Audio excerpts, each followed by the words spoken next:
ایک دفاعی حکمت عملی کے تحت اور اسی حکمت عملی کے ساتھ آپ نے اپنے دشمن کو شکست دی اور دشمن وہاں سے ناکام لوٹ گیا جو کفار تھے مشرکین تھے. تو یہ سیاست میں آپ 2 قدم کبھی آگے بڑھتے ہیں کبھی 4 قدم پیچھے ہٹتے ہیں. تو یہ میں سمجھتا ہوں رستہ بنانے کے لیے اپنی سیاست بچانے کے لیے اور ضد اور ہٹ دھرمی چھوڑے بغیر میں سمجھتا ہوں اپنا رستہ نہیں بنتا. تو عمران خان نے ہمیشہ جو ماضی کی ہم ان کی سیاست دیکھیں تو ضد کا مظاہرہ کیا ہے, ہٹ دھرمی کا مظاہرہ کیا ہے, اپنی انا کا مظاہرہ کیا ہے. اور اگر اس کو ہم یہ کہہ سکتے ہیں انہی خاتون کا جو مشورے شامل تھے ان کی اس ضد کے پیچھے, تو میں کہوں گا کہ یہ بات غلط نہیں ہے. خود وہ ایڈمٹ کر چکے ہیں کہ میں اپنی اہلیہ سے جو مشورے کرتا ہوں میں ان سے ان کی مشاورت سے میں آگے اپنے سیاسی فیصلے کرتا ہوں.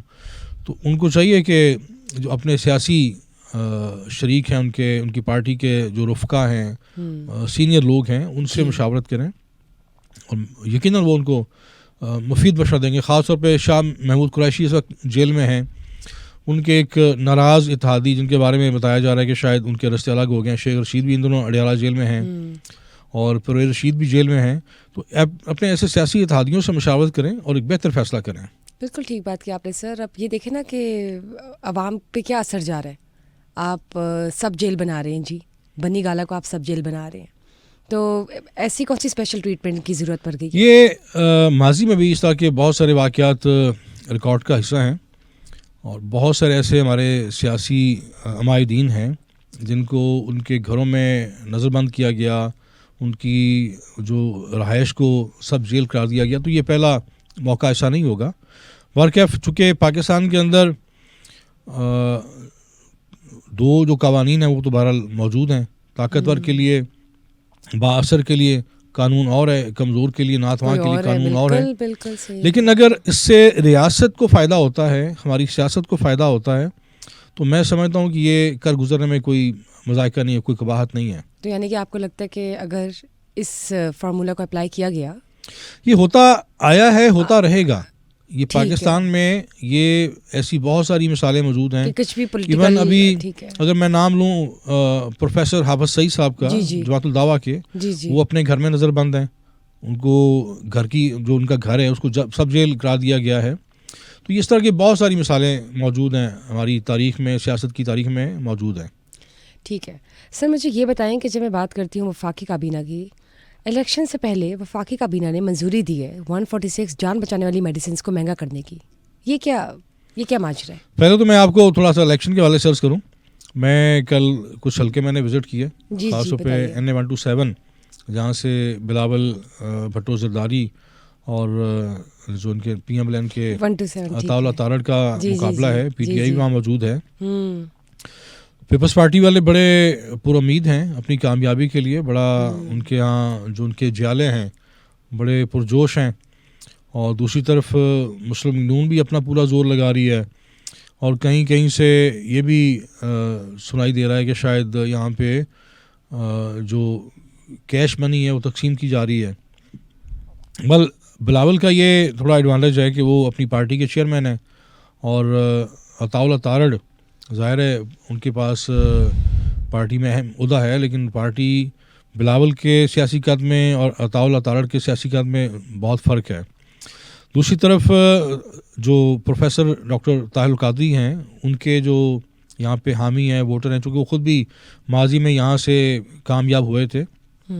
اور اس سے پہلے جو میں نے آپ کو پہلے بھی شاید بتایا تھا کہ پرویز ملک کی جب وفات ہوئی ہے, یہ حلقہ خالی ہوا, تو PMLN نے ان کی اہلیہ شائستہ پرویز کو یہاں سے ٹکٹ دیا تھا, اور پیپلز پارٹی نے اپنے لاہور سے درینہ جیالے اسلم گل کو میدان میں اتارا تھا. تو اسلم گل کو کوئی لگ بھگ 30,000 ووٹ پڑے تھے, جو ایک قابل ذکر ووٹ ہیں, کیونکہ پیپلز پارٹی بڑے عرصے سے لاہور سے جو پیپلز پارٹی کا ایک سیاسی شیئر ہے وہ نہ ہونے کے برابر تھا. تو 30,000 ووٹ دیکھتے ہوئے بلاول نے یہ فیصلہ کیا کہ وہ لاہور سے اس حلقے کا انہوں نے انتخاب اس لیے کیا تھا چونکہ ان کو یہ حالیہ بائی الیکشن میں یہاں سے 30,000 ووٹ ملے تھے.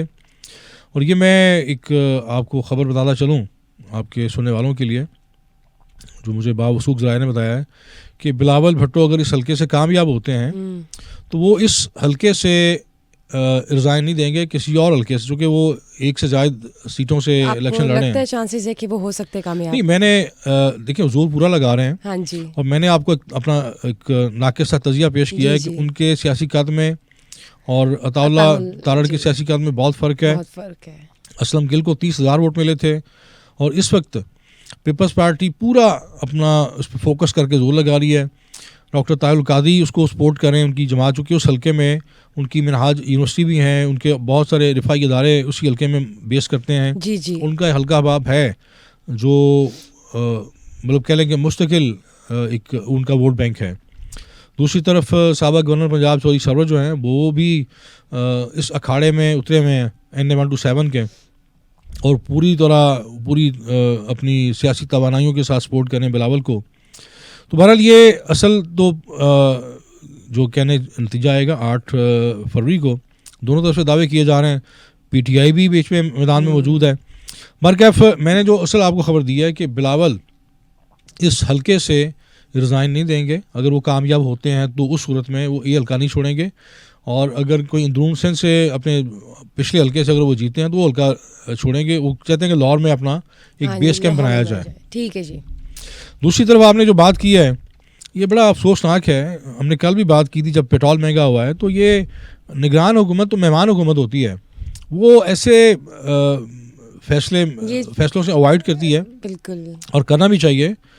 لیکن پتہ نہیں یہ کس طرح کی اپروچ ہے کہ ایک طرف جو عوام ہے آلریڈی مہنگائی کی چکی میں بری طرح پس رہے ہیں، یہ جاتے جاتے ہمیں گفٹ دیتے ہوئے جا رہے ہیں. پتہ بھی نہیں چلتا کہ کب پیٹرول پمپ گرایا جاتا ہے، کب ان پر جو بجلی کے ان کو جھٹکے لگائے جاتے ہیں، اور سوئی گیس کا بل، بجلی کا بل، ہر چیز میں مہنگائی ہے. یوٹیلیٹی بلز اتنے زیادہ ہیں کہ لوگ خودکشیاں کر رہے ہیں، اور ان کے پاس ان کی جو قوت خرید ہے وہ نہ ہونے کے برابر ہے. ان کے ذرائع آمدنی بڑے محدود ہیں. تو یہ وسائل اور مسائل میں جو تفریق ہے، خلیج ہے، وہ بڑھتی چلی جا رہی ہے. وسائل کم سے کم ہو رہے ہیں، اور مسائل اور مہنگائی کا جو طوفان ہے وہ آئے روز امڑ آتا ہے. تو یہ بہت بڑا المیہ ہے کہ 146. سر وجہ کیا ہے اس کی؟ کیا کوئی آپ وجہ یہ ہے کہ انہیں لگتا ہے کہ عوام کے اندر جو مزاحمت نہیں ہے، عوام کے اندر دم خم نہیں ہے. ہم جو بھی فیصلے کریں گے عوام جو ہے منوان تسلیم کر لیں گے. ہمارا ایک مثال بنی ہوئی ہے، قائد بنی ہوئی ہے نا، جوتے مارنے والے بندے بڑھا دو.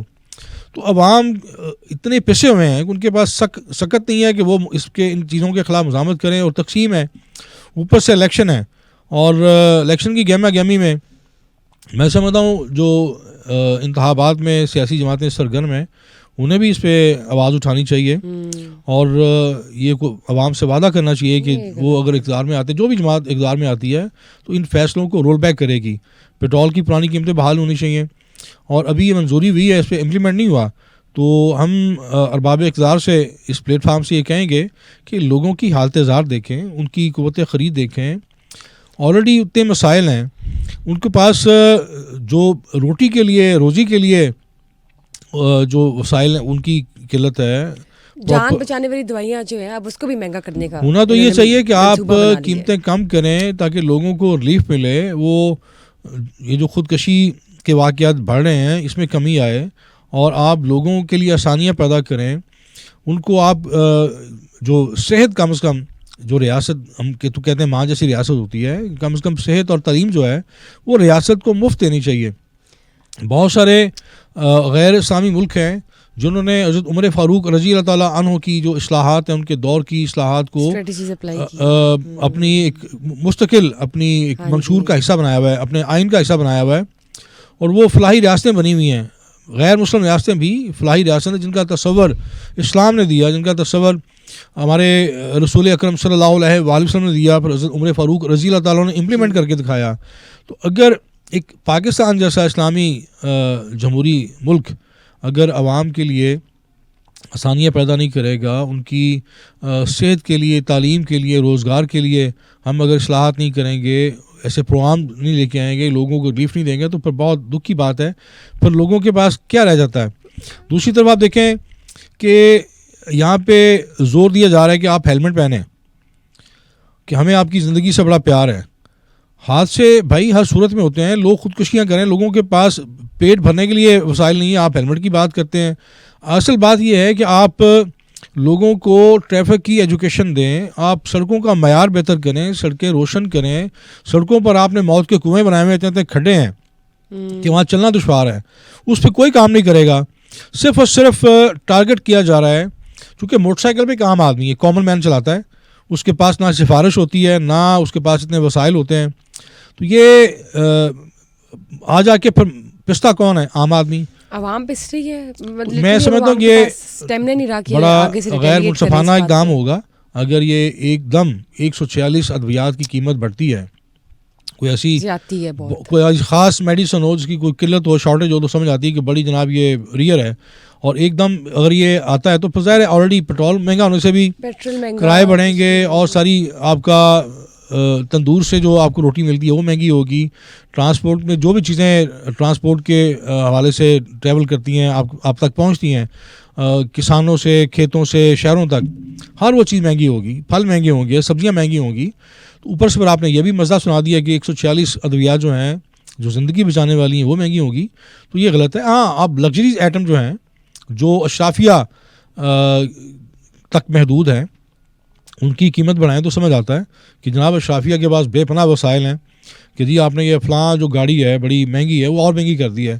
ٹھیک ہے, عام آدمی کو کم سے کم اس مہنگائی کے بوجھ سے, اس اذیت سے, سیلاب سے بچانا چاہیے. آپ دیکھیں ہر طرف سے نا عوام کا گلا گھونٹنے کی کوشش کی جا رہی ہے. مطلب جان بچانے والی 146 میڈیسنز.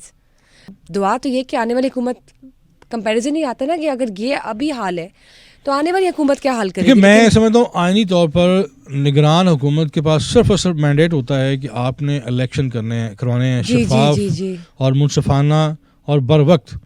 اب بر وقت تو نہیں ہو رہے, ٹھیک ہے, اللہ کرے شفاف ہو جائیں, منصفانہ ہو جائیں. یہ بھی بہت ذرا اس معاملے میں ابہام ہے. لیکن اصل چیز ہے کہ اس قسم کے بنیادی فیصلے جس سے عام آدمی افیکٹ ہوتا ہے, جس سے عام آدمی کی جو اس کا گھر کا بجٹ ہے وہ ڈسٹرب ہوتا ہے, یہ نگران حکومت کا مینڈیٹ ہے ہی نہیں. یہ ڈیسیجن میکنگ پاورز آپ اگر نہ ہی لے تو بہتر ہے. حکومت کا یہ دیکھیں, منتخب حکومت کا مینڈیٹ ہوتا ہے جو عوام کو جواب دہ ہوتے ہیں, جنہوں نے عوام سے ووٹ لیے ہوتے ہیں, جن کو پتا ہے کہ ہم نے 5 سال بعد پھر عوام کے پاس جانا ہے. یہ نگران حکومت آئے ہیں اس کے بعد وہ کبھی نہیں آئیں گے, نہ انہوں نے عوام کے پاس جانا ہے. جاتے جاتے تحفہ دے کے جا رہے ہیں. یہ ستم ظریفی ہے, یہ تحفہ نہیں ہے, بہت بڑا میں سمجھتا ہوں یہ ایک جو مہنگائی کا بوم ہے یہ کئی گھرانوں کو اجاڑ دیتا ہے, کئی خاندان اس سے متاثر ہوتے ہیں, لوگوں کے چولہے بجھ جاتے ہیں. تو یہ اس پلیٹ فارم سے میں کہوں گا کہ اس پہ عمل درآمد نہ کیا جائے. یہ لوگ آلریڈی بہت پیسے ہوئے ہیں. ویسے ہمارے پاس کتنے میڈیکل ڈسکاؤنٹس ہوتے ہیں پاکستان میں, اگر آپ دیکھیں اوپر سے دوائیاں آپ اور مہنگی کر دیں تو وہ بندہ پھر ویسے جس کو ضرورت بھی ہوگی وہ بیچارہ پھر ویسے چلا جائے, پھر وہ موت کا انتظار کر لے. اگر مسلمان اور ایک مسلم کنٹری میں یہ حال ہے تو پھر اور آنے والی حکومت کیا کرے گی پھر. میں تو یہ سوچ کے حیران ہوں. میری تو بس یہ دعا ہے اور ایڈوائس اور سجیشن ہے اگر سننے میں چلی جائے کہ جو بھی آنے والی حکومت ہے پلیز اس کو یہ جو بھی ہو رہے ہیں فیصلے رول بیک کیے جائیں. مہنگائی جو ہوئی ہے اس کو بھی رول بیک کیا جائے. مہربانی کو سکون آئے کہ پتہ چلے کہ ہاں آنے والی حکومت نے ہمیں بھی سکون پہنچایا ہے. Anyways thank you sir. Let's see, یہ تو ایک آن گوئنگ ایشو ہے اور افسوس بھی ہوتا ہے ڈسکس کرتے ہوئے کہ ہم مہنگائی کی باتیں کر رہے ہیں اور ہم سب پر اثر ہو رہا ہے, مجھ پر, آپ پر, ہم سب پر اثر ہو رہا ہے. لیکن امید ہے کہ اب آنے والی حکومت 4 سے 5 دن کا تو وقفہ ہے. لیٹس سی انشاءاللہ کیا ہوتا ہے. لیکن جاتے جاتے میرے ذہن میں ایک اور سوال آیا کہ امریکہ نے بھارت کو $3 ارب کے ڈرون دینے سے انکار کر دیا. یہ کیا معاشرہ ہے؟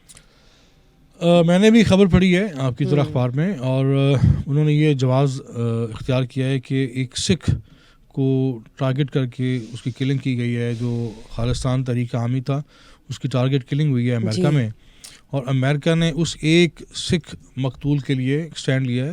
یہ خوش آئند ہے, اچھی بات ہے.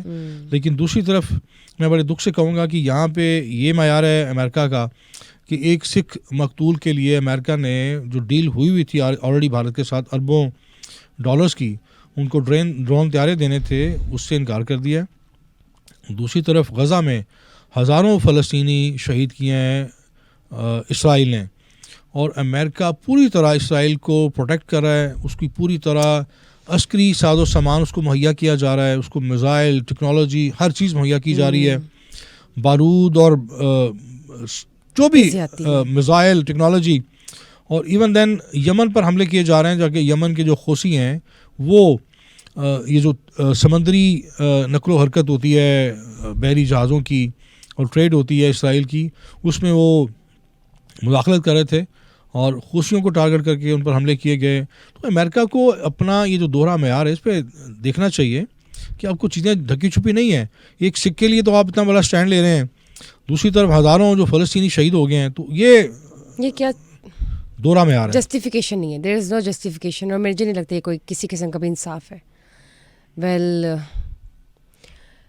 جو جانے گئی ہیں وہ تو آ نہیں سکتی، اور اتنا افسوسناک واقعہ کہ روز کے روز ہم سنتے کہ شہادتیں ہو رہی ہیں. لیکن پھر سے وہی دعا ہے کہ اسرائیل کی طرف سے ہونے والے جتنے بھی حملے ہیں وہ بند ہو اور امن و امان کی صورت پیدا ہو، اور ہم انشاءاللہ ایک پوڈ کاسٹ ایسا کر رہے ہوں جس میں ہم یہ بتانے والے بنے کہ ہاں جی نا the war is closed, the war is settle down, ختم ہو گئی ہے یہ جنگ اور امن و امان قائم ہو گیا ہے انشاءاللہ. Thank you sir for being here and thank you guys for watching us today. Stay tuned, کیونکہ ابھی پولیٹیکل گپ شپ تو چلتی رہے گی till we get to the date of مین 8 February of elections of course. And do not forget to share, like and subscribe. اور اگر آپ کے دل میں کوئی بھی بات ہے ریگارڈنگ سیاسی، اکنامک، معاشی، anything, please let us know. Bye bye.